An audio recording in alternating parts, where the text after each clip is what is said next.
Channel. இன்றைக்கி நம்ம வீடியோவில் பார்க்க போகிற ரெசிபி மெது வடை எப்படி செய்கிறதுன்னு பார்க்கலாம். அதுக்கு உளுத்தம்பருப்பை நல்லா கழுவிட்டு ஒரு பவுலில் ஊற வச்சுக்கலாம். ஒரு 2 மணி நேரம் போல் ஊறட்டும். கூடவே 1 டேபிள் ஸ்பூன் அரிசி சேர்த்துக்கலாம். அப்போ தான் மொறுமொறுப்பாக கிடைக்கும். 2 மணி நேரம் ஊறின பிறகு மிக்ஸி ஜாரில் போட்டு தேவையான அளவு மிளகாய், உப்பு, காஞ்ச மிளகாய் போட்டுக்கலாம். போட்டு நல்லா நைஸாக அரைச்சிக்கலாம். இந்த மாதிரி இருக்கணும். மிக்சியில் கொஞ்சம் கொஞ்சமாக தண்ணி விட்டு அரைக்கணும். நிறையா தண்ணி ஊற்றிடக்கூடாது.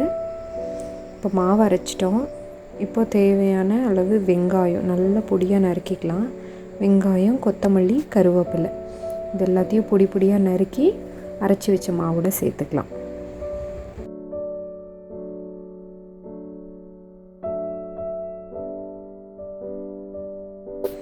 தேவையான அளவு மிளகு, அதை இடிச்சும் போட்டுக்கலாம், நம்ம அப்படியேவும் சேர்த்துக்கலாம். இப்போது எண்ணெய் சூடாக இருக்குது. அதில் நம்ம மெதுவடையை தட்டி போடுற மாதிரி போட்டுடலாம். ஒரு சைடு பொன்னிறம் ஆனதும் அடுத்த சைடு திருப்பி போட்டு எண்ணெயோட கொதி அடங்கினதும் வடையெல்லாம் எடுத்துடலாம்.